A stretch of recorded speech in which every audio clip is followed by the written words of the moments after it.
Project 2025. I've talked about it. I've done some shows about it. I'm going to do a little fact check since everybody is talking about Project 2025 at the convention. So here we go. So over the past couple of days, there were few false or misleading claims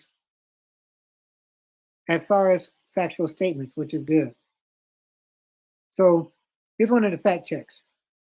Democrats on Trump and Project 2025. Now, this is a conservative think tank initiative that has been repeatedly invoked by convention speakers.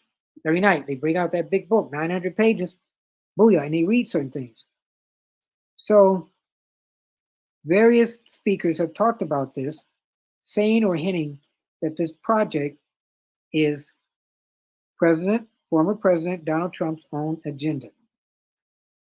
Senator Bernie Sanders of Vermont referred to Trump's Project 2025. Is it? State Senator Malcolm Kenyatta of Pennsylvania, she used the same phrase, Trump's 2020 Project 2025. Senator Gary Peters of Michigan, talking about Trump and running mate J.D. Vance, referred to their Project 2025 agenda. So we're going to talk about some things that are linked to it. Does Trump know about it, or does he not know about it? So Project 2025 has been led by the Heritage Foundation, a prominent conservative think tank working in collaboration with dozens of other conservative organizations. So there's one think tank is working with other think tanks, and they put together Project 2025. So their efforts, which began in 2022, is a detailed 920-page document called Mandate for Leadership, the Conservative Promise. Not exactly Project 2025, but Mandate for Leadership, the Conservative Promise. So this lays out hundreds of clear and concrete policy recommendations for White House offices, cabinet departments, Congress, agencies, commissions, and boards. And why did they put this together, you wonder? Some people say to take over the world. So the document proposes a variety of right-wing policy changes in a variety of policy areas, from immigration to healthcare to agriculture to education, plus a major overhaul of the executive branch that would significantly increase presidential power.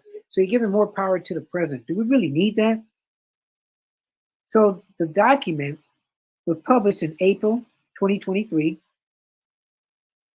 when Trump was a heavy favorite to win the party nomination. That's interesting.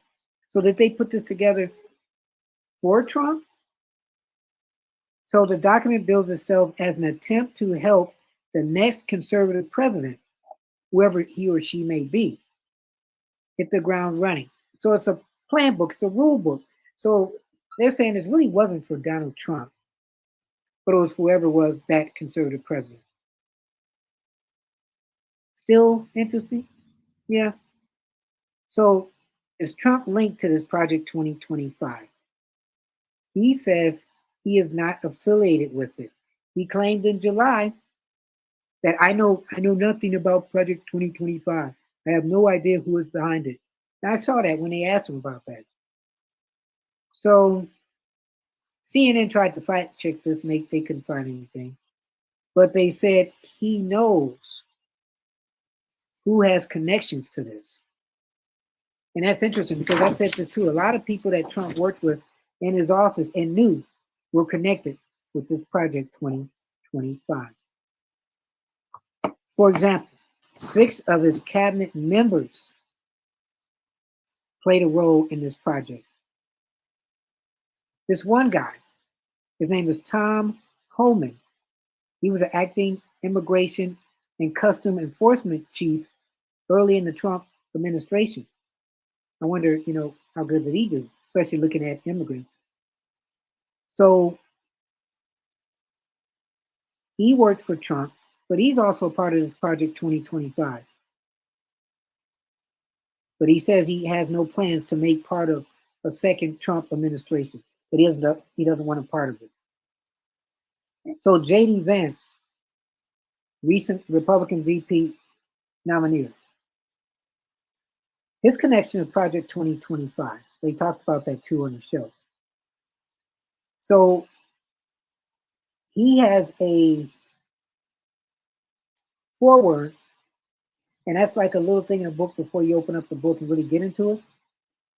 And he has this in this book written by a leader of Project 2025, Heritage Foundation President Kevin Roberts. So Kevin Roberts, who's a leader in Project 2025, J.D. Vance has written something in his book. And the guy has said that Vance has no involvement with Project 2025, and that Vance has a lot of disagreements with what they're calling for. So Trump's stance on Project 2025 proposals. Do Trump believe in any of the stuff that's written about Project 2025? CNN's reported they don't know how much he rejects. Trump has said that some of the documents are absolutely ridiculous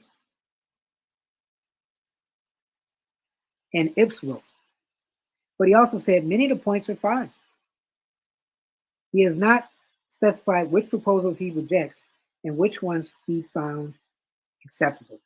But if he's not connected with it, he doesn't really know much about it, how does he say he likes some of it and he doesn't? Okay. So this is interesting. Not too long ago, they had a hidden camera. Russell Voigt, the Trump era Office of Management and Budget Director, who was also one of former Trump's administrative officials, is involved in Project 2025. He said that in a hidden camera video secretly recorded by a British journalism organization, how did that all come about? I see what he's going to do is just very, very consciously distance himself from a brand. It's interesting. He's in fact not even opposing himself to a particular policy. So this was his hidden camera. They were talking about Trump. So CNN reported in July, Project 2025, here we go, includes many policy priorities that are aligned with those of the former president, especially as they create bureaucracy by making it easier to dismiss civil servants and career officials. Meaning you can get rid of everybody, but you can't get rid of the president. So Project 2025 has lately become a lightning rod for other ideas Trump hasn't explicitly backed. So something Trump hasn't backed, what people are talking about, including a ban on pornography and the exclusion of the morning after pill and men's contraceptives from coverage mandated under the Affordable Care Act. Somebody needs to break it down, bring that book in front of Trump, literally go through page, and talk to him about it. So a spokesman for Trump's campaign told CNN, President Trump's campaign made it clear that not only President Trump and the campaign and not any other organization or former staff represent policies for this second term. Is that confusing? Well, it is, but I gave you a little bit more to confuse you. 900 pages, 920 something pages of Project 2025. Contact me, Parkerman2011 at gmail.com, Parkerman2011 at gmail.com, 216-702-3718, 216-702-3718. You're watching Keeping It Honest with yours truly, Anthony Parker Alexander.